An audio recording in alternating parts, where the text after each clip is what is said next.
الحمد لله الذي جعل سكينة في قلوب المؤمنين ليزدادوا إيمان مع إيمانهم.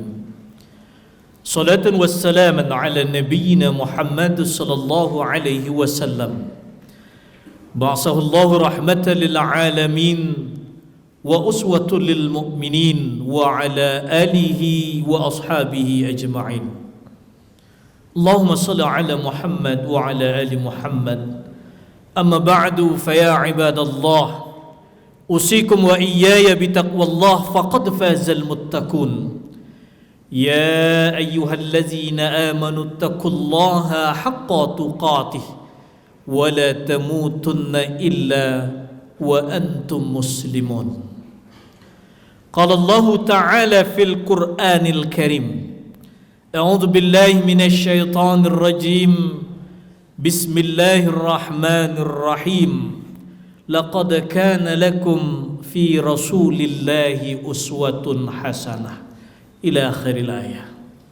Sungguh dalam diri Nabi Muhammad itu terdapat contoh yang baik.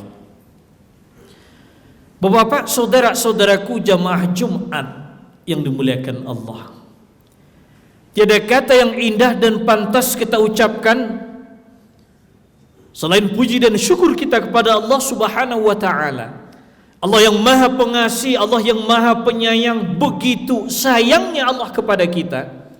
Nikmat diberikan tak pernah putus-putusnya. Allah berikan kita nikmat ketenangan jiwa, ketentraman batin. Allah berikan kita nikmat iman dan Islam, nikmat sehat, nikmat kesempatan. Subhanallah, hari ini kita bisa langkahkan kaki, ayunkan tangan, datang ke masjid ini, tak lain dan tak bukan untuk beribadah. Begitu banyak nikmat yang Allah Subhanahu wa taala berikan. Kenapa masih banyak di antara kita yang begitu berat untuk bangun di tengah malam menangis, mengadu, bermunajat kepada Allah? Kadang saking sibuknya kita bekerja, enggak sempat lagi kita untuk salat duha. Walaupun itu hanya beberapa rakaat saja. Padahal kita sudah belajar, kita mendengar Rasulullah mengingatkan kita, kalaulah umatku tahu di waktu duha mereka sholat dan bermunajat, ya Rabb, kalau seandainya rezekiku masih tergantung di atas langit, ya Allah, tolong turunkanlah. Kalau seandainya rezekiku masih di dasar bumi, keluarkan ya Allah. Kalau jauh, dekatkan. Kalau sulit, mudahkan. Larzaqil anta. Kadang di saat Allah titipkan kepada kita harta yang berlimpah ruah, rumah mewah, mobil mengkilat, tapi dalam urusan zakat, sedekah, kita masih hitung-hitungan. Saudara-saudaraku, kadang kita baru ingat kepada Allah ketika nikmat itu satu persatu mulai diambil. Dulu kita sehat, tiba-tiba sakit, baru kita ingat Allah.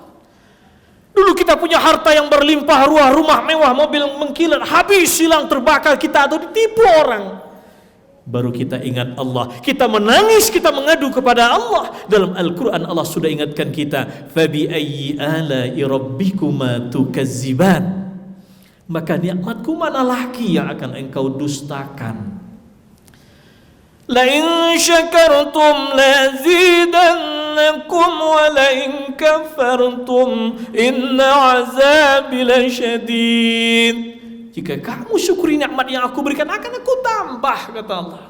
Tapi jika kamu kufur, ingat azabku sangat pedih. Salawat dan salam kita sampaikan kepada junjungan kita Habibullah, kekasih Allah, Nabi besar kita Muhammad sallallahu alaihi wasallam, yang telah berhasil memperjuangkan Islam ini, penegak panji kebenaran, perintis jalan kemakmuran sejak dari Nun jauh di seberang sana, gurun pasir tandus Saudi Arabia. Al-hadirin muslimil kiram wa ikhwatil a'izzah, Bapak-bapak, saudara-saudaraku yang dimuliakan Allah Subhanahu wa taala. Suatu hari ketika Rasulullah sallallahu alaihi wasallam berangkat pergi ke masjid, di perjalanan beliau merasakan ada sesuatu yang nempel di kepalanya. Beliau langsung lihat, ya Rabb, ludah orang. Tapi lihat ke atas nggak ada orang. Lihat ke depan, lihat ke belakang, kiri, kanan, gak ada orang. Rasul istighfar, kemudian lanjutkan perjalanannya ke masjid. Dan kalau kita buka riwayat sejarah, Pak, ternyata itu bukan hari itu saja. Berhari-hari Rasulullah diludahi orang. Sampai pada suatu hari ketika beliau lewat di tempat yang sama, Rasul heran. Tumben, biasanya saya lewat sini selalu diludahi orang, kok hari ini enggak? Rasul pun lihat kiri kanan, lihat ke atas nggak ada orang. Ketika melihat-lihat itu, seorang sahabat bertanya, "Ya Rasul, engkau cari siapa?" Kata Nabi, "Biasa saya lewat sini selalu diludahi, kok hari ini enggak, tumben." "Oh, mungkin si fulan ya Rasul, sekarang dia sedang sakit." Akhirnya Rasul langsung ke masjid. Pulang dari masjid, beliau langsung pulang ke rumah istrinya dan bertanya kepada istrinya, Siti Aisyah, "Ya Humaira, adakah makanan siang ini?" Apa jawab Siti Aisyah? "Ada ya Rasul, sepotong roti. Tolong engkau bungkuskan, aku ingin menjenguk orang sakit." Subhanallah, kebayang. Hari-hari diludahi, kemudian terdengar kabar yang ngeludahin sakit, Rasul ingin menjenguknya. Ini sebuah kepribadian Rasulullah, subhanallah. Akhirnya Rasul berangkat, sampai di rumah orang yang dituju, diketok pintu, tok tok tok. "Assalamualaikum." Sampai 3 kali Rasul mengucapkan salam, "Assalamualaikum." Gak ada jawaban. Akhirnya terdengar suara lirih dari dalam, "Silakan masuk." Pintu gak dikunci. Baru Rasulullah masuk ke rumah, yang sakit kaget. Kenapa? Orang yang selalu dia ludahi, ya, tiba-tiba datang menjenguknya. Ya, menetes air matanya.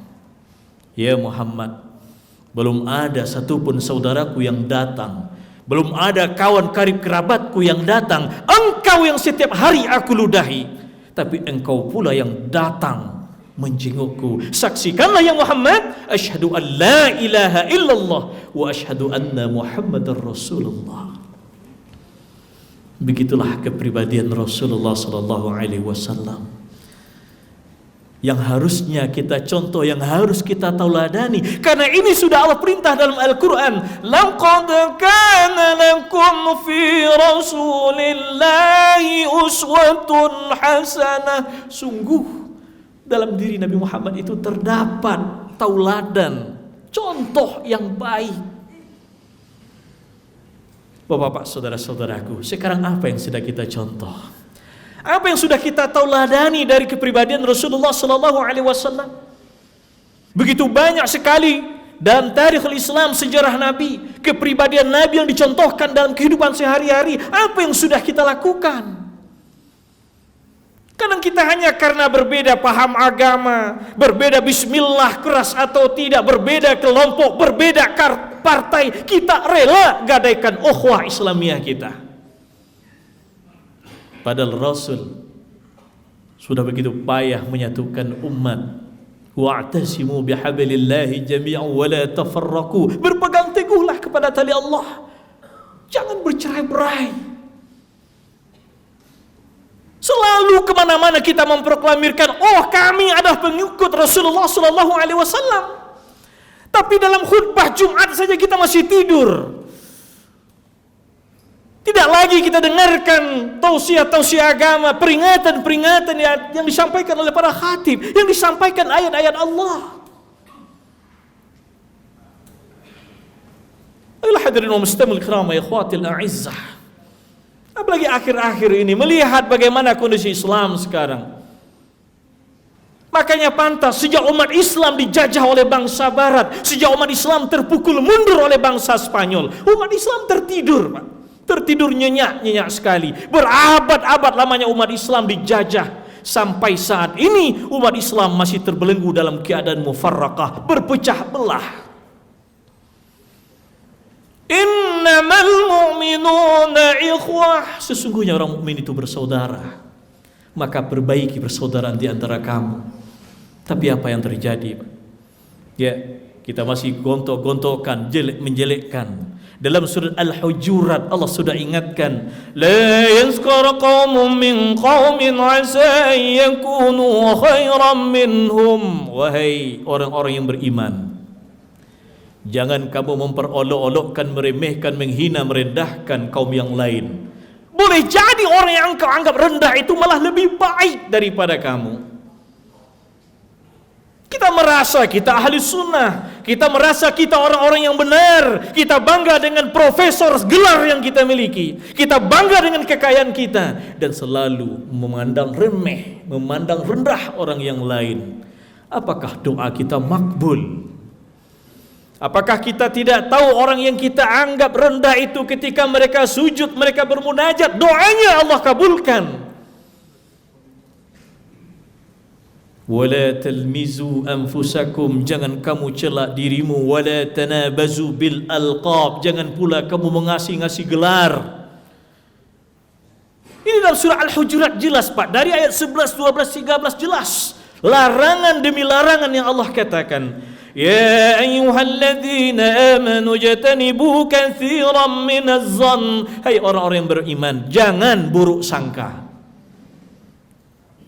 Wala tajassasu, jangan, ya. Semua jangan larangan Allah Subhanahu wa taala. Dan setelah kita buka kitab tafsir, semua larangan ini ternyata ini penyebab rusaknya, hancurnya ukhuwah Islamiyah di antara kita umat Islam.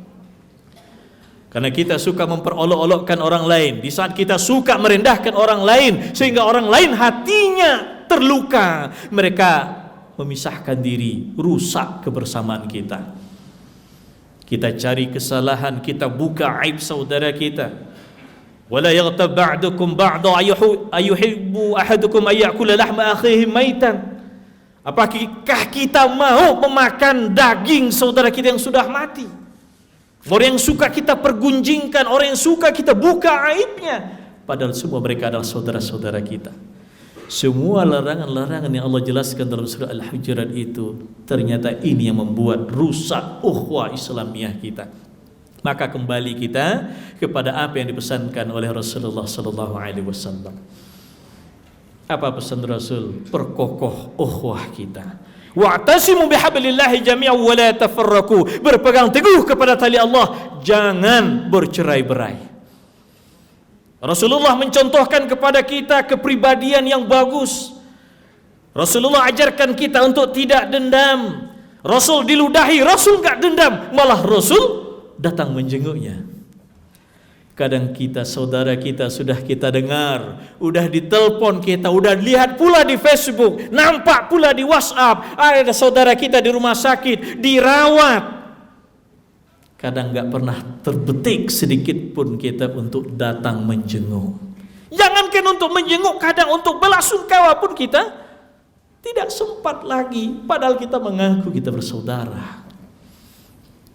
Untuk itu, hadirin jamaah Jumat yang dimuliakan Allah Subhanahu wa taala, kembali kita kepada apa yang sudah dipesankan oleh Rasulullah sallallahu alaihi wasallam. Taraktu fikum amrayni fa in tamassaktum bihima lan tadilu abada, kitabullah wa sunnatur rasul. Aku tinggalkan kepadamu dua pegangan hidup, jika mau berpegang teguh kepada keduanya akan selamat di dunia maupun di akhirat, yaitu Al-Quran dan sunnah. Selama ini kita mengaku pengikut Rasulullah sallallahu alaihi wasallam, tapi ternyata di rumah Al-Quran enggak pernah kita sentuh. Al-Quran hanya di masjid-masjid disusun rapi, indah dilihat, bertahun-tahun ada di rak, masih baru. Kenapa? Enggak pernah dibaca. Di rumah hanya ditaruh di dalam lemari saja. Suatu hari saya pernah membawa rombongan dari kampus ke Uzbekistan. Ternyata di sebuah daerah di Uzbekistan itu ada makam kuburan sepupu Nabi yang bernama Kusam ibnu Abbas. Dan ketika saya coba tanya kepada masyarakat yang ada di sana, ada suatu perkampungan yang sukses menjalankan Islam sesuai dengan apa yang disunahkan oleh Rasulullah sallallahu alaihi wasallam. Anak-anak kecil sudah hafal Quran, hafal ribuan hadis. Dan pantas ternyata di Uzbekistan dilahirkan Imam Bukhari. Di sana lahirnya Ibnu Sina. Dan begitu banyak tokoh-tokoh muslim yang lahir di sana. Ini adalah tidak lepas dari peran para sahabat-sahabat Rasulullah yang berdakwah sampai ke sana. Yang kita pernah dengar namanya Samarkand, Bukhara, Tashkent, wilayah Uzbekistan, yang tidak begitu jauh perjalanan dari negeri kita. Begitu makmurnya, begitu suksesnya para sahabat Rasulullah SAW berdakwah sesuai dengan apa yang diajarkan oleh Rasulullah.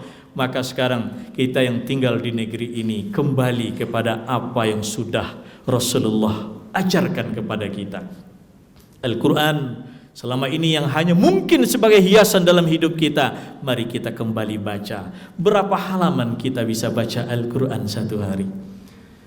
Berapa hadis bisa kita baca satu hari? Kita datang ke Menteng Raya ini, ada perpustakaan yang bukunya bisa kita baca. Atau mungkin sebelum kita sholat, ya, kita bisa membaca Al-Quran yang sudah disiapkan. Inilah di antara contoh-contoh yang sudah diajarkan oleh Rasulullah sallallahu alaihi wasallam. Barakallahu li wa lakum fil Qur'anil Karim wa iyyakum minal ayati wa zikril hakim wa taqabbalallahu minna wa minkum tilawatahu innahu huwal ghafurur rahim. Alhamdulillahillazi hadana li hadza wa ma kunna linahtadiya laula an hadana Allah.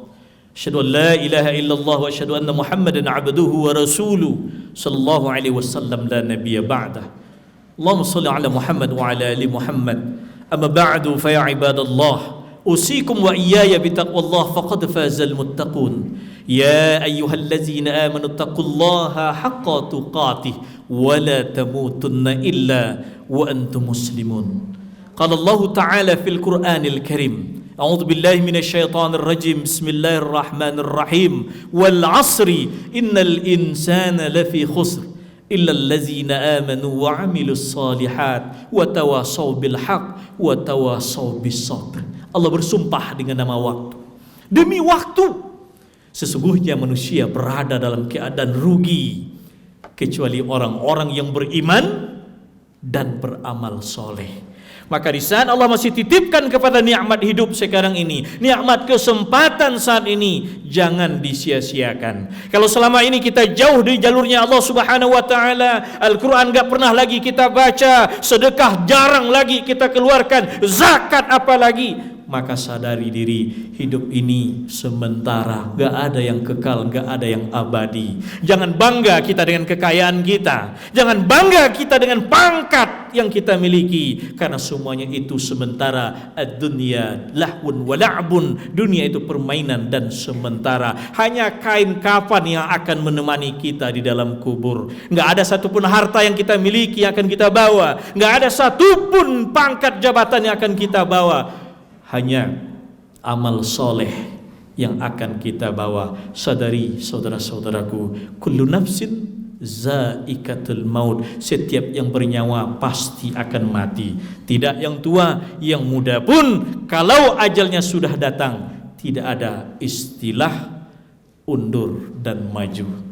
Inna Allaha wa malaikatahu yusalluna 'alan nabi ya ayyuhalladzina amanu sallu 'alaihi wa sallimu taslima. Allahumma shalli 'ala Muhammad wa 'ala ali Muhammad kama shallaita 'ala Ibrahim wa 'ala ali Ibrahim wa barik 'ala Muhammad wa 'ala ali Muhammad kama barakta 'ala Ibrahim wa 'ala ali Ibrahim fil 'alamin innaka Hamidum Majid. Allahumma ighfir lil muslimin wal muslimat wal mu'minin wal mu'minat al ahya'i minhum wal amwat. اللهم اجعل جمعنا مرحوما وتفرقنا تفرق المعصوما يا الله يا ارحم الراحمين. اللهم اجعل هذا بلادا آمنا مطمئنا وارزقنا له من الثمرات إنك خير الرازقين. ربنا تقبل منا إنك أنت السميع العليم وتب علينا إنك أنت التواب الرحيم. ربنا آتنا في الدنيا حسنة وفي الآخرة حسنة وقنا عذاب النار. عباد الله إن الله يأمر بالعدل ويحسن وإيتاء ذي القربى وينهى عن الفحشاء والمنكر والبغي يعظكم لعلكم يتذكرون. فذكر الله يذكركم ولذكر الله أكبر. قيم الصلاة.